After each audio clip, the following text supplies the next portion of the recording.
Hello and welcome to the 21st and final episode of Inside the Inferno this season.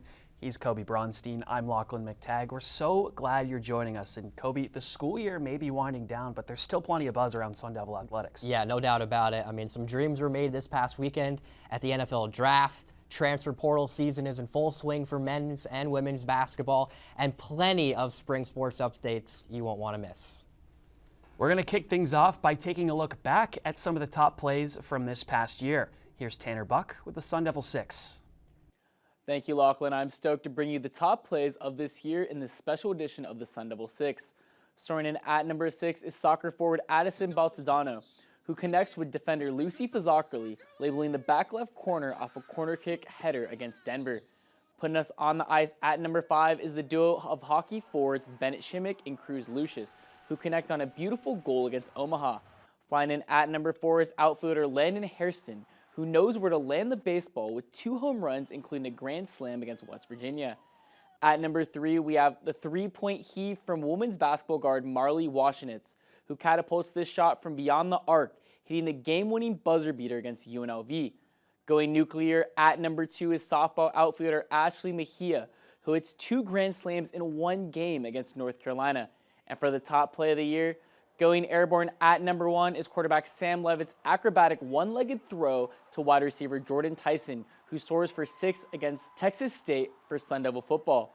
Guys, it is my last time and it's truly been my pleasure providing you guys with the Sun Devil 6. As I send it back to Kobe and Lachlan, back at the desk. The 2026 NFL Draft was a big one for head coach Kenny Dillingham's program, with 4 Sun Devils hearing their names called. And for more, we bring in AJ Gonzalez live in studio. AJ, let's start in chronological order with wide receiver Jordan Tyson, who was a top 10 pick in this year's draft. How would you describe his fit with his new team? Well, I know how John Gruden would describe him, Kobe, and it's nicey because Tyson was selected 8th overall by the New Orleans Saints. We all saw it here at ASU, but Tyson was arguably the best receiver in the country a year ago when he was healthy. Tyson has some of the most trustworthy hands in the nation and can catch any pass thrown in his direction. Tyson's agility is what sets him apart in my opinion, which was the reason why Tyson was my wide receiver 1 in this class. Tyson showed off his impressive body control and deep speed. It's clear to see that Tyson will have a lengthy NFL career if healthy. And one word that stands out, though, when really talking about Tyson is upside. At 6'2", 203, it's clear to see what head coach Kellen Moore and the Saints were obsessed with when they ran their draft card up to help him pack his bags for the Bayou. In New Orleans, Tyson will pair with former Buckeye wide receiver Chris Olave and flame-throwing quarterback Tyler Shough. You can make the argument that Olave and Tyson run the cleanest routes in the game. Although I'm optimistic with Tyson, I have my fair share of concerns. After his 1,000-yard campaign in 2024, a hamstring injury slowed his progress in 2025, but that didn't completely stop him. He was still a member of the All-Big 12 first team. All in all, Kobe, when you talk about Tyson, you talk about a true X-factor at the position with an immaculate route tree. The Saints have 2 true weapons for Shough at the wide receiver positions. All right, AJ, listen, if someone's nicey in your book, that's obviously a huge compliment for Jordan Tyson. And now we move to offensive tackle Max Ihanachor, selected later in round 1, and he's one of the best draft stories of 2026. He got his start in football from his AAU basketball coach, leading him to junior college, then Tempe, and now the NFL. We know the quarterback situation is a little murky in Pittsburgh with Aaron Rodgers' return being unknown, but what do you make of his fit in the Steel City? Well, the Steelers are saying quarterback, schmorterback, because when you think of the Pittsburgh Steelers, something that really comes to mind is power running football. And with this selection at number 21 overall, I think head coach Mike McCarthy is looking to build that old Steeler identity. Well, here in Tempe, Ihanachor dazzled with his movement and agility. In the Big 12, Ihanachor faced some of the toughest edge rushers in the country, including the New York Jets' 2nd overall pick in David Bailey. Ihanachor didn't just hold his ground, he gave David Bailey a run for his money. The native of Nigeria also was stellar against Bailey's teammate, Romello Height. And the icing on the cake for Ihanachor being a first-round pick was his coming-out party at the Senior Bowl, where scouts were in awe with his smoothness and exquisite footwork. But above all, they were impressed with the violent authority he can bring to an offensive line.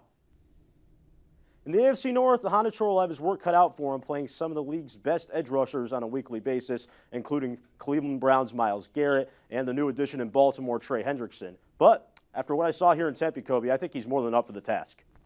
And we'll wrap up with a guy who had to wait a long time to hear his name called in cornerback Keith Abney II, selected on day 3 of the draft. He's listed at 5'9", which likely played the biggest role in his slide. What traits intrigued his selection?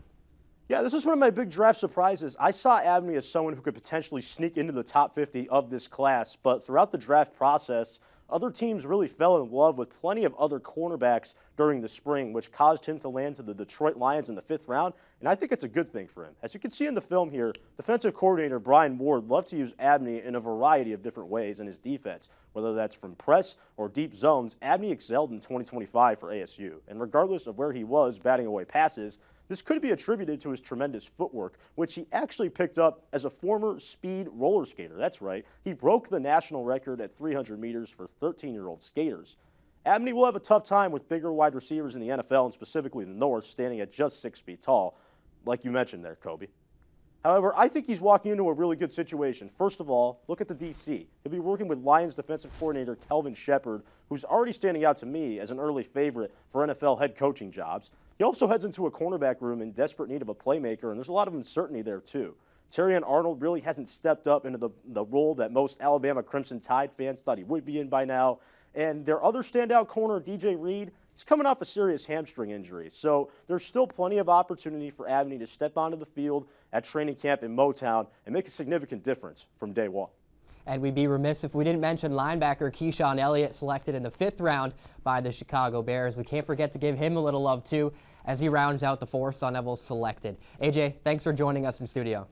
Over to the Diamond now, where Sun Devil baseball swept the Baylor Bears last weekend and now sits second in the Big 12. The story all season has been outfielder Landon Hairston.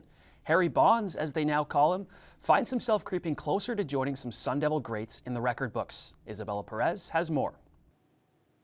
With just 11 games left in the regular season, outfielder Landon Hairston isn't just playing for wins, but he's chasing history.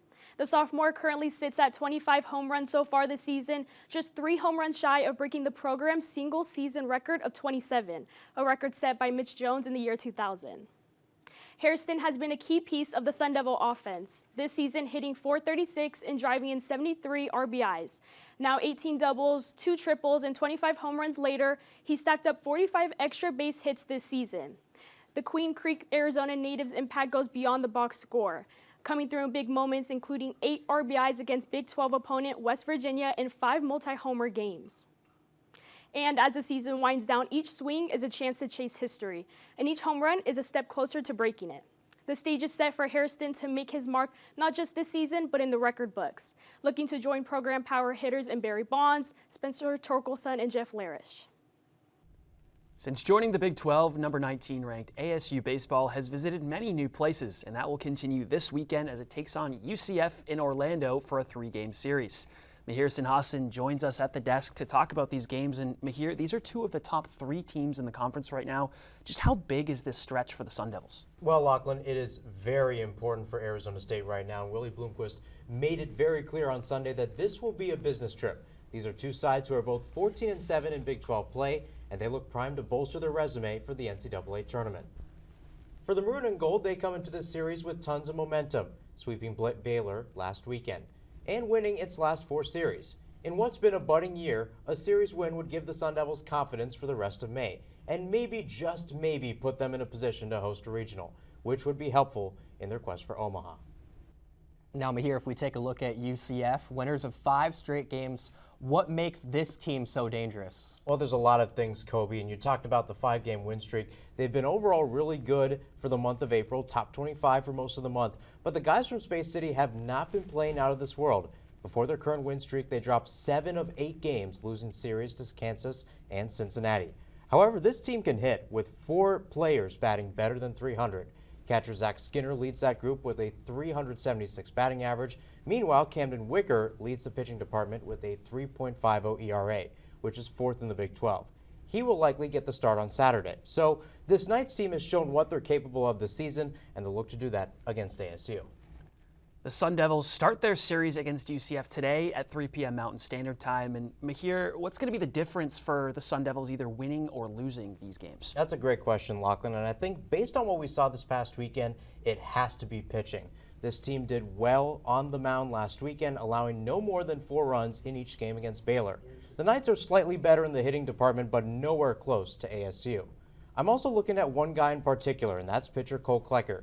He's moved around the rotation this season, first in the midweek, then pitching a few Saturdays, and now he's back throwing on Sundays, his comfort zone. Last week, the Chandler native had a season-high 8 strikeouts and only allowed 2 runs. If the series is tied, he could be the deciding factor. And a series win for the Sun Devils would make them the #2 team in the Big 12. Mihir, thanks so much for joining us in studio. And switching over to the hardwood, where ASU women's basketball won 24 games under first-year head coach Molly Miller. With that, the Sun Devils have added plenty of new faces to try to replicate last season's success. Ashton Sharon has the latest.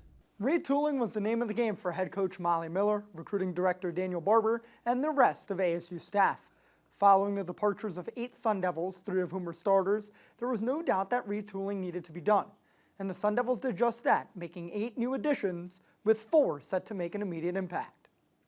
Arizona State acquired Ruby Whitehorn in a pre-portal addition. Whitehorn brings SEC experience at the guard position and should be the primary ball handler. She can score inside and provides much-needed experience to a backcourt, while she will be just one of 3 seniors. Whitehorn played against some of the league's best, and yet her efficiency never wavered. Whitehorn navigated her way inside, fighting off contact and providing buckets. Next is Rashonda Jones. She's known as the Spider, and for good reason. Known for her speed and defensive ability, the 5'8" guard managed 2.2 steals per game, which would have led all Sun Devils a season ago. The Michigan State transfer also showcased her willingness to get to the free throw line, earning over 115 chances at the stripe and converting at an 82.2% clip. Next is Maddie Morrison, and she's the second best three-point shooting player ASU brought in via the portal. The sophomore was the MAC Player of the Year last season, and where she shot 39.5% from 3. She also averaged over 20 points per game while shooting above 83% from the charity stripe. She should help stabilize the Sun Devils' outside and mid-range shooting. The second Central Michigan transfer, Ayanna Sarai Darrington, provides the Sun Devils with much-needed size. At 6'2", Darrington provides Coach Miller with one of her favorite skills, rebounding. Her 7.3 rebounds and 3.6 offensive rebounds would have ranked first amongst ASU players last season. For Coach Miller and her staff, it's go time to get the new team ready for the upcoming season. Guys, let's shoot it on back to you. Let's take a closer look at the men's side, who will have a completely new look and identity next November. Portal season has provided fireworks and plenty of excitement for new head coach Randy Bennett in year 1. This is the Sun Devil Transfer Pulse, and we're going rapid fire, baby. 2 minutes on the clock. Here we go. Lithuania's Paulius Morauskas is the biggest catch that Bennett was able to reel in. Not only his best player from his St. Mary's squad a year ago, but one of the top portal gets on the market. On3 has the forward listed as the 9th best prospect in the portal, and there's a lot to like about the 6'8" European, who's fresh off of a first-team All-WCC season. Next is Boston University forward Ben Defty, the most recent ASU commit, who is the only player without direct ties to anyone on the new roster and coaching staff. The 7-footer from Germany averaged over 15 a game on nearly 70% shooting from the floor. He posted the 2nd highest field goal percentage in the country and is expected to slot in as the starting center. Forward Dylan Shaw is another one of Bennett's guys from St. Mary's. The incoming sophomore averaged 7.5 a night and shot just under 42% from three-point range. There's a lot of upside to his game, both in his toughness and as an athletic wing who can handle the ball. Let's sprinkle a little more international flavor, shall we? Australian point guard Joel Foxwell is Tempe bound. The Portland transfer was at the top of Bennett's scouting report this past season, even torching the Gales for 27 in January, but St. Mary's still got the better of him in both matchups. And if you can't beat him, join him. You know the drill. Foxwell brings a versatile skill set and could be the next elite Australian guard under Bennett. And we end things with another player Bennett faced multiple times in the heat of battle. Forward Emmanuel Innocente from Gonzaga, a high motor, low turnover, scrappy kind of guy who took on the toughest defensive assignment night in and night out. He's a type of player who can make a big impact without the ball in his hands, but can score when needed, averaging 6 a game on 47% shooting. The Ivory Coast native is primed to be a fan favorite among the Tempe faithful. And that's your Sun Devil Transfer Pulse. From the hardwood to the ice, Buffalo Sabres forward and former Sun Devil hockey captain Josh Doan became the first player in program history to play in an NHL playoff game. The first and there for the Scottsdale native as he scored his first of the playoffs in Game 4 of the series against the Boston Bruins. Buffalo leads the series 3-2, and Game 6 goes tonight at TD Garden in Boston. Sticking with Sun Devil hockey, the transfer portal opened up earlier this month, and once again, head coach Greg Powers finds himself retooling his roster in the portal. Our Emma Wakefield joins us in studio. Emma, why were there so many additions needed this offseason? Well, Lachlan, Sun Devil hockey is looking to bounce back from its 14-21-1 record last season, marking its lowest win total in 5 years. It lost a lot of players to the transfer portal, but also found several new additions. Here's more on some of the new faces joining the Sun Devils next season. The loss of 10 players to the transfer portal can lead to questions for many, but despite the setback, ASU plans to acquire 4 defensemen and 5 forwards from the portal.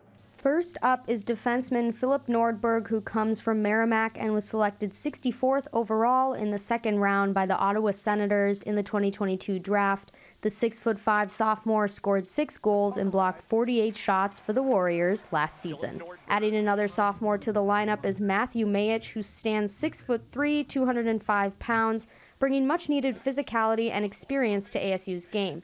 He was selected in the 6th round of the 2023 NHL draft by the St. Louis Blues.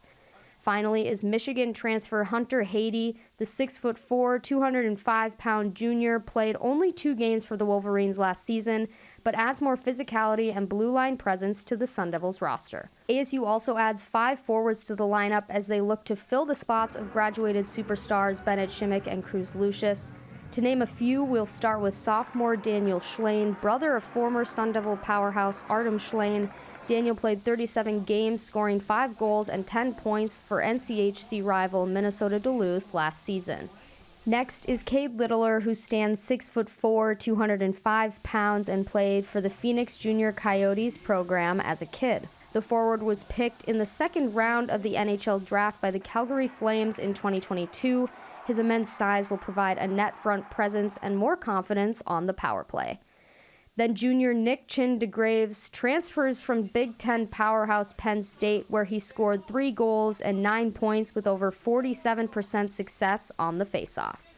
There are many new faces on the roster as Greg Powers and the Sun Devils look to fill the gaps from the transfer portal and prepare for next season. In Tempe, Emma Wakefield, Inferno Intel. Thanks, Emma. We now welcome in ASU softball reporter Jake Iovine. Jake, great to be with you. ASU sits at 36-16 overall.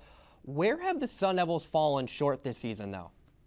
Yeah, it's a good question, Kobe, and there's a lot of reasons. Going into the season, the Big 12 preseason poll picked ASU to finish 3rd, tied with Arizona, and there was good reason to be optimistic. The Sun Devils acquired solid transfers like pitcher Aisa Silva and catcher Emily Shep, in addition to acquiring outfielder Kaylee Pond, and in the circle, pitcher Kenzie Brown returned to Farrington Stadium for another year. But despite starting the season with a 19-3 record, things started to get a bit rocky for head coach Megan Bartlett's side. Entering this Friday, the Sun Devils are 9-13 in conference play, which is 5 games worse than last season's record. In 2025, the Sun Devils won 3 conference home series, helping them finish 5th.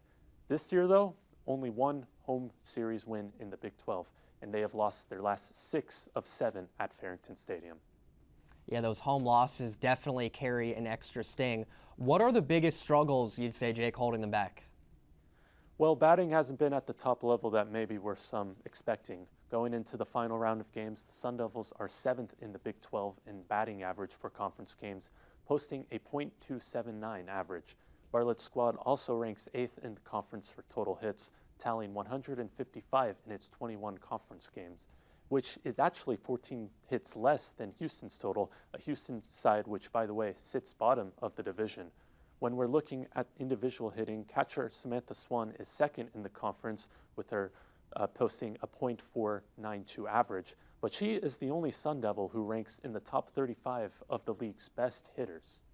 And the Sun Devils have already opened their final conference series at BYU in Provo, winning 9-4 last night. Their Big 12 tournament hopes are in jeopardy. What needs to happen for them to get to Oklahoma City? Well, the good news for Bartlett and company is that fate is in their own hands entering the final weekend. ASU currently occupies 6th place on the tiebreaker with Baylor. The simplest equation for Bartlett's crew is to win all 3 games. If the Sun Devils do that, they're in.